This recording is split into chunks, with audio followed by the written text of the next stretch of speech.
Okay, I just want to quickly go through some of the camera settings which I think are important for you to know when you're recording.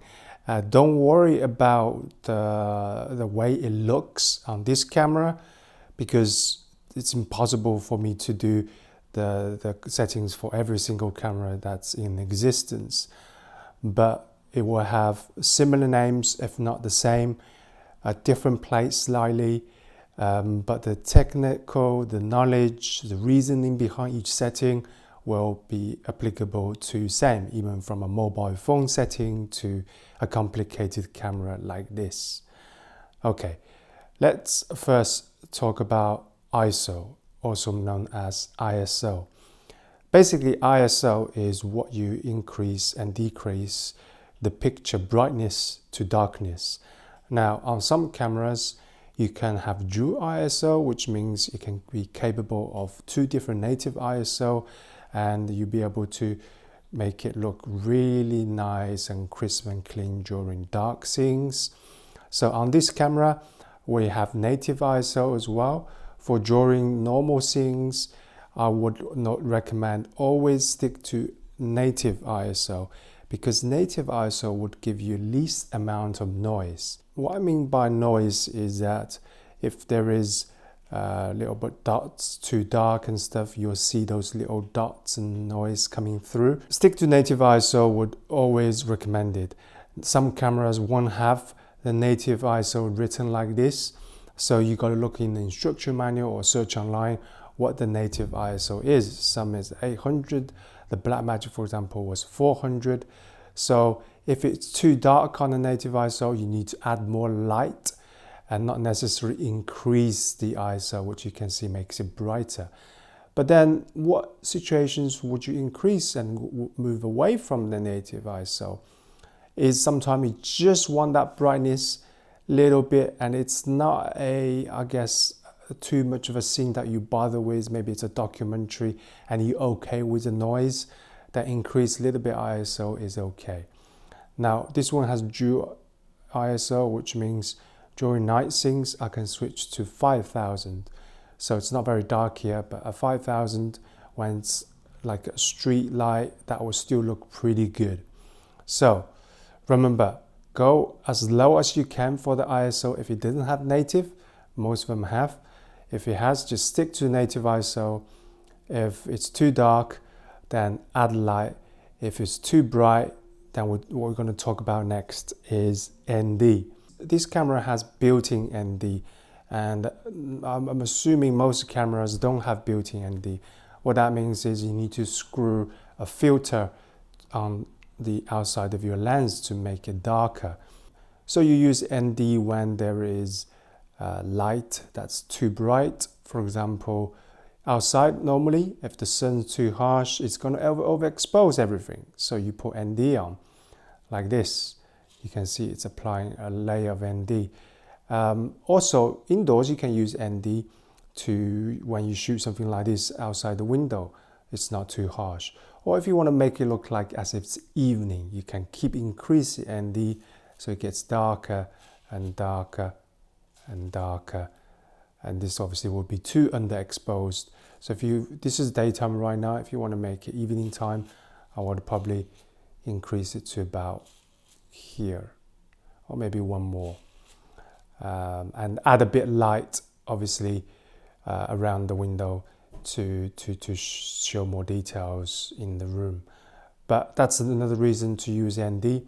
If you don't have built-in, just play around the variable ND filters that you may have to make sure it's exposed correctly. Now let's talk about exposing. I have a waveform here, you can see, and to make sure the image is exposed correctly, you can do it two ways. One is look at the waveform.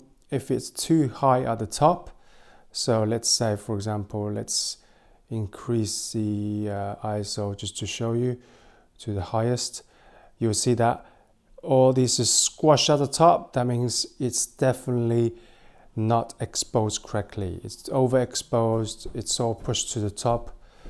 So what you want to do is make sure that you have something like this. So it's right in the middle and it's not too close to the bottom. This is slightly underexposed on the left side of the picture. So the waveform reads what is on the right, what's on the left. So you can see which part is underexposed or overexposed. And if we were to make super dark, you'll see here everything's crushed at the bottom. So that's completely underexposed. Another way to read exposure is called false color. So switch that off. False color is available again everywhere on most cameras. What false color does is you can see exactly on the picture which is underexposed, overexposed. What you want in false color, it will show you the graph right here as well. Again, each one's different depending on the camera, but every camera, when you switch on false color, it will give you this graph. In the middle is what you want to aim for, so green and pink is good. Blue generally means underexposed, so that area here is underexposed. Anything above pink, gray is okay, it's in between, but anything pushing above like red is overexposed. So let's push this ISO to really high so you can see what happens. So as you can see, this becomes red, which means this area is all overexposed. And if we go really dark, 200, as you can see, the black and blue and purple area is all underexposed. Okay, next is the iris. Iris is f-stop. We have f-stop 1.4, 1.5, 1.6. What that means, the lowest f number or on cine lenses is t-stop. So it's either f or t. But normal photography lenses, it's f-stop. The lower the number, the faster the lens, which means more light comes into the lens. So which means you get more shallow depth the lower the number is. So iris here, the lowest it goes 2.8. So if we go all the way to f10, what that means is it reduces the light coming into the lens, but everything is more focused. So let me show you. Let me increase that to the highest. And you can see almost everything is in focus.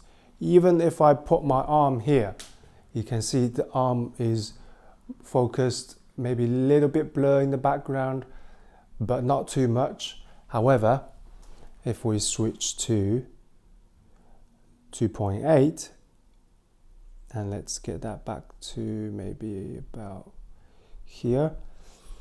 And now, if I put the arm in front, you can see that everything else is more blurred behind me. And this is an autofocus, by the way. So what that means is because it's a lower f-stop, everything's more blurred, it's more shallow depth. You generally use this f-stop to control the lighting, as well as if you have focusing problems, you want to have a longer focusing distance, so more is in focus, then you increase f-stop. But remember, when you increase f-stop, everything will be darker. Okay, let's move on to the shutter speed. This is pretty simple. For filmmaking purposes, you either shoot 24 frames per second or 25, and the shutter speed, it should always be double. So 24 double is 48. On here you can select 50 or you can select 48, but I'll put 50 for now. And if you go slow motion, if you increase the frame rate to 60, that becomes 120. And shutter angle, you can also do 180 degrees as well. That's the same. It's a double. So just remember, shutter speed for now, for what you need to know as a beginner, it should be always the double frame rate. Frame rate 24 is cinematic. It's got a little bit of motion blur. The higher you go, the less motion blur, the less cinematic it feels. It feels very digital. You know, news broadcasts use 30 frames per second. And then if you go really high, that's when you shoot for slow motion. So for example, 60 frames per second and slow it down to 24 is going to be very slow. And then of course you increase the shutter speed. And every time you increase the shutter speed, things get much darker as well. So as you can see, if I increase over to 400, it gets very, so you need to compensate that as well when you're shooting higher shutter rate speed. And then we have white balance. Now, some cameras have auto white balance, which you can switch on. What that means is you will keep adjusting the right amount of hue in terms of white, cooler, more bluish compared to warm tungsten. And that's kind of not good because for film, you want to look consistent. So I wouldn't recommend using auto white balance. You should always just depending on the situation. So as you can see, the lowest Kelvin is very blue. It doesn't really fit this scene. So for kind of cloudy day indoor, I would switch about to 4000. And that looks more kind of natural. Obviously, it's a stylistic choice. If you do want to go down that road because it's a horror or something, that's fine. Or if you want to make it really warm and orange tungsten kind of feel, you can increase it. But generally speaking, you should always select that matches the day. So this 3200 would be kind of very cool if it's a cloudy day outside, and or if it's indoor with those tungsten lights. And 4000 is a little bit warmer, maybe outside as well. 5600, that's a cloudy, sunny.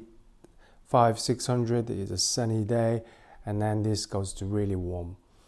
So those are the basics you need to know for the camera settings. During this course, I will refer back to some of these settings like the ND, the ISO, the iris, the white balance, shutter speed, and frame per second. You might have to refer back to this video, but those are the basic knowledge you need. And just practice with different settings. It doesn't have to be the right setting.